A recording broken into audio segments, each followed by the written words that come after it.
বন্ধুরা, এবছর এই মহালয়ার দিন ঘটতে চলেছে এ বৎসরের সর্বশেষ সূর্যগ্রহণ।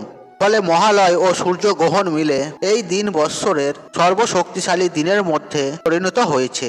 আর তার ফলে বন্ধুরা, আমাদের সামান্য কিছু ভুল কিন্তু জীবনে চরম দুর্ভাগ্য ডাকতে পারে। তাই কবে এবং কখন থেকে শুরু হচ্ছে এই বৎসরের সূর্যগ্রহণ এবং এই দিনে আপনারা কি কি কার্য করবেন এবং কি কি কার্য আমাদের এই দিনে ভুল করেও করতে নেই। বাড়িতে আপনারা এই দিনে পূজা অর্চনা দিতে পারবেন এবং তুলসী পাতা দিয়ে আপনারা স্পর্শ করতে পারবেন এই দিনে। এছাড়া গ্রহণ চলাকালীন আপনারা কি কি খাবার খাবেন না, গর্ভবতী মায়েরা এই দিনে আপনারা কি কি নিয়ম মেনে চলবেন। বন্ধুরা, এই সকল তথ্য আমরা আজকের এই ভিডিওটিতে জানবো। এছাড়া আয় উন্নতি বৃদ্ধি করতে আপনারা এই দিনে কোন কাজগুলি করবেন জানতে বন্ধুরা ভিডিওটি অবশ্যই শেষ পর্যন্ত দেখুন। আর ভিডিওটি বন্ধুরা একটি লাইক করে বন্ধু বান্ধব আত্মীয়জনদের সাথে শেয়ার অবশ্যই করুন। আর মনের শ্রদ্ধা ভক্তি রেখে কমেন্ট বক্সে জয় মা দুর্গা লিখে কমেন্ট অবশ্যই করুন। এতে মা দুর্গার আশীর্বাদ সদা সর্বদাই আপনার ওপরে থাকবে এবং আপনার পরিবারের ওপরে থাকবে। যেহেতু বন্ধুরা সূর্যগ্রহণ রাতে হচ্ছে, তাই গ্রহণের কিন্তু কোনো রকম সূতক কাল নেই। ফলে অবশ্যই আপনারা এই দিনে মহালয়ের তর্পণ কার্য করতে পারেন। কিন্তু যেহেতু বন্ধুরা এই সূর্যগ্রহণ মহালয়ার দিন হবে, ফলে সমস্ত মানুষের জীবনে কিন্তু এর প্রভাব পড়বে। কারণ শাস্ত্র বলছে বন্ধুরা, এবং মহালয়ার দিন ও গ্রহণের দিন নেগেটিভ এনার্জি ও গ্রহণের প্রভাব সর্বাধিক বৃদ্ধি পায়, যার ফলে আমাদের জীবনে নানা রকম দুর্ভাগ্য, অশান্তি এবং রোগ ব্যাধি ডেকে নিয়ে আসে। তাই অবশ্যই বন্ধুরা আপনারা এই দিনে এই নিয়মগুলি মেনে চলবেন এবং ভিডিওটি আপনারা আপনাদের পরিবারদের সাথে, বন্ধু বান্ধব আত্মীয়জনদের সাথে শেয়ার অবশ্যই করুন। বন্ধুরা, 1 নম্বর বিষয়টি হলো বন্ধুরা, এই দিন আপনারা গ্রহণের পর বাড়ির সদর দরজায় এবং তুলসী তলায় একটি প্রদীপ ধরাবেন। এতে বন্ধুরা যদি গ্রহণের কোনো প্রভাব বা কোনো নেগেটিভ ঊর্জা আপনাদের বাড়িতে থাকে, তাতে তা নাশ হয়ে যাবে। কিন্তু বন্ধুরা এই প্রদীপটি আপনারা বাড়ির উত্তর পূর্ব দিকে মুখ করে রাখবেন। বন্ধুরা, এর পরের বিষয়টি হলো বন্ধুরা, গ্রহণ শেষ হয়ে যাওয়ার পর আপনারা বাড়িতে একটি কর্পূর অবশ্যই ধরান। কারণ বন্ধুরা গ্রহণের সময় অনেক রকমের নেগেটিভ এনার্জি আমাদের বাড়িতে আগমন হয়, যা আমাদের বাড়িতে রোগ, দুঃখ, দরিদ্রতা নিয়ে আসে। তাই যদি বন্ধুরা আপনারা এই গ্রহণের পর বাড়িতে একটি কর্পূর ধরান, বন্ধুরা এর গন্ধই নেগেটিভ এনার্জিরা একদমই সহ্য করতে পারবে না। তার ফলে বন্ধুরা কোনো রকম নেগেটিভ এনার্জির প্রভাব আপনাদের বাড়িতে থাকবে না। ফলে সারা বছর আপনাদের বাড়িতে সুখ শান্তি বিরাজ করবে। বন্ধুরা 3 নম্বর বিষয়টি হলো বন্ধুরা, এই দিন যদি আপনাদের বাড়িতে কুকুর, বিড়াল, গরু বা কাক আসে, তাই অবশ্যই বন্ধুরা আপনারা রুটি, গুড় বা যে কোনো ধরনের খাবার তাদের খাওয়াবেন। কিন্তু খাবারটি খাওয়ানোর আগে বন্ধুরা সেই খাবারটি আপনারা নিচের মাথার চারদিকে 7 বার অ্যান্টি ক্লকওয়াইজ ঘুরিয়ে নিয়ে তবেই তাদের খাওয়ান। বন্ধুরা এর পরের বিষয়টি হলো বন্ধুরা, এই দিন আপনারা 3টে অপরাজিতা ফুল নিয়ে বোমাদেবের চরণে রেখে দেবেন। পরে সেই ফুলগুলো বন্ধুরা আপনাদের সিন্ধুক বা পড়ার বই বা মানিব্যাগেও রেখে দিন। যে ফুলটি আপনারা সিন্ধুকে রাখবেন তা আপনারা অবশ্যই একটি হলুদ কাপড়ে মুড়ে তারপরে রাখবেন। বন্ধুরা এর পরের বিষয়টি হলো বন্ধুরা, এই দিন আপনারা একটি সাদা আকন্দ ফুল গাছের শিকড় নিয়ে এসে মহাদেবের চরণে বা শিবলিঙ্গের পাশে রেখে দেবেন। পরের দিন আপনারা শিকড়টি মহিলারা বাঁ হাতে এবং ছেলেরা ডান হাতে ধারণ করবেন। যদি কেউ তাবিজের মধ্যে পড়ে ধারণ করতে চায়, তাও তারা করতে পারেন। বন্ধুরা চলুন এবার আমরা জেনে নিই গর্ভবতী মহিলারা কোন কার্যগুলি করবেন না। 1 নম্বর বিষয়টি হলো বন্ধুরা, এই গ্রহণ চলাকালীন গর্ভবতী মহিলারা বাড়ি থেকে বেরোবেন না। গ্রহণের সময় আপনারা ঘুমাবেন না।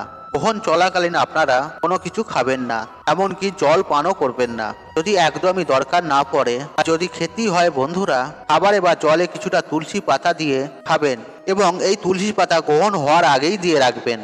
এই গ্রহণ চলাকালীন আপনারা কোনো রকমের সুই বা সুতোর কাজ করবেন না। ধারালো জিনিস সেই সময় ব্যবহারও করবেন না, কারণ বন্ধুরা এই সময় রক্তক্ষরণ হলে তা বাচ্চার ক্ষতি করে। তাই বন্ধুরা আপনি এবং আপনার সন্তানের খুশির জন্য এই সময় আপনারা মহামৃত্যুঞ্জয় মন্ত্র বা হরে কৃষ্ণ মন্ত্র পাঠ করবেন।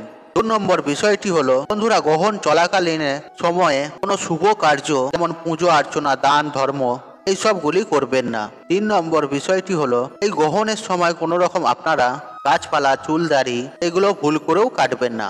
সুই সুতোর সেলাই বা কাছাকাছি একদমই করবেন না। গাছ থেকে তুলসী পাতা এই সময় তুলবেন না। বন্ধুরা 4 নম্বর বিষয়টি হলো, বন্ধুরা এই সময় কোনো রকমের আপনারা শারীরিক মিলন করবেন না এবং গ্রহণ হয়ে যাওয়ার পর বন্ধুরা আপনারা আপনাদের নিজের ঘরটি ভালোভাবে মুছবেন এবং সন্ধ্যেবেলায় আপনারা গ্রহণের শেষে আপনাদের যে মেন দরজা রয়েছে যেখান থেকে আপনারা ঘরে প্রবেশ করেন সেখানে একটি মাটির প্রদীপ ধরাবেন। এতে বন্ধুরা আপনাদের বাড়িতে কোনো গ্রহণের খারাপ প্রভাব পড়বে না।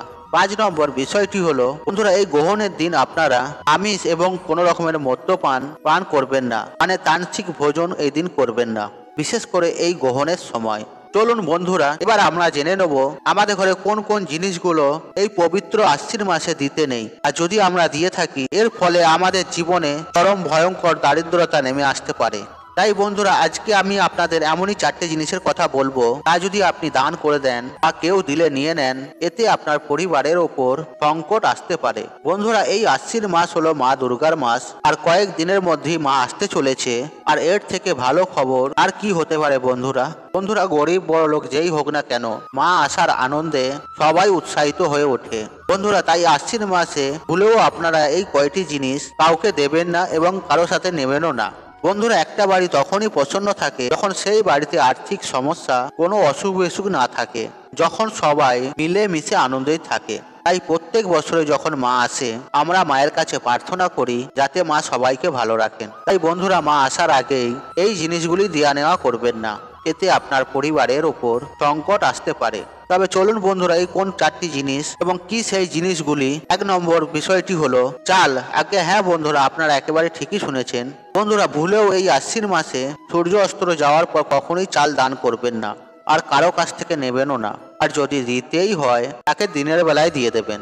আর যদি সন্ধ্যেবেলায় এমনটি করেন তার উপরে মা লক্ষ্মী আপনার উপর রুষ্ট হতে পারেন, এতে আপনাদের পরিবার পুরো ছাড়কারও হয়ে যেতে পারে। বন্ধুরা 2 নম্বর বিষয়টি হলো ঝাঁটা বা ঝাড়ু। আগে হ্যাঁ বন্ধুরা আমরা সবাই জানি এই ঝাঁটা মা লক্ষ্মীর প্রতিরূপ মানা হয়। শাস্ত্র মতে ঝাড়ু দান করা খুবই অশুভ কার্য, কারণ ঝাঁটা আমাদের বাড়ির নেগেটিভ শক্তি বা অশুভ শক্তিকে দূর করে। ঝাঁটা বাড়ি থেকে অলক্ষ্মীকে দূর করে মা লক্ষ্মীকে স্বাগত জানায়। তাই যেই বাড়িতে ঝাড়ু দান করা হয় সেই বাড়িতে অলক্ষ্মী প্রবেশ করে যায় আর সেই বাড়ি লক্ষ্মীহীন হয়ে যায়। তাই ভুলেও বন্ধুরা এই ঝাঁটা বা ঝাড়ু দান করবেন না।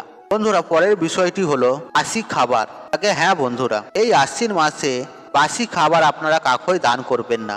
আর যদি কোনো পদার্থ ব্যক্তি আপনার বাড়িতে আসে, খাবার চাইতে আসে, তাকে ভুলেও বাসি খাবার দেবেন না, কারণ এই মাসে মা লক্ষ্মী সবার পরীক্ষা নেন। তাই তাকে ভুলেও বাসি খাবার না দিয়ে গরম টাটকা খাবার দেবেন, কারণ কে বলতে পারে দেবী মা এসে আপনার পরীক্ষা নিচ্ছে। বন্ধুরা 4 নম্বর বিষয়টি হলো ব্যবহার করা বস্ত্র। শাস্ত্র মতে ব্যবহার করা বস্ত্র দান করতে নেই, কারণ বন্ধুরা যা আপনি দান করেন তার ফল বা তার পুণ্য আপনি প্রাপ্ত করেন। আর আপনার সামর্থ্য যদি নতুন বস্ত্র দেওয়ার মতন হয় তাই তাকে নতুন বস্ত্র দেবেন। হ্যাঁ যদি কোনো অসহায় ব্যক্তি আপনার বাড়িতে হঠাৎই করে চলে আসে তখন আপনি তাকে ব্যবহার করা বস্ত্র দিতে পারেন, এতে আপনি পুণ্যের অধিকারী হবেন। কিন্তু জেনে বুঝে কখনোই পুরনো বস্ত্র দেওয়া উচিত নয়। বন্ধুরা তাই আজকের মতন বিদায় নিলাম। আশা করি ভিডিওটি দেখে উপকৃত পেয়েছেন। তাহলে ভিডিওতে একটি লাইক করুন, একটি কমেন্ট করুন, একটি শেয়ার করুন এবং বন্ধু বান্ধব আত্মীয়জনদের সাথে শেয়ার অবশ্যই করুন। মনে রাখবেন আপনার একটি শেয়ার অনেক মানুষকে উপকৃত করে তুলতে পারে। আর আপনি যদি আমার চ্যানেল নতুন হয়ে থাকেন তাহলে চ্যানেলটি অবশ্যই সাবস্ক্রাইব করুন এবং পাশে থাকা নোটিফিকেশন অন রাখুন, কারণ এই রূপ নিত্য নতুন ভিডিও সবার আগে দেখার জন্য। ঈশ্বর আপনার মঙ্গল করুক।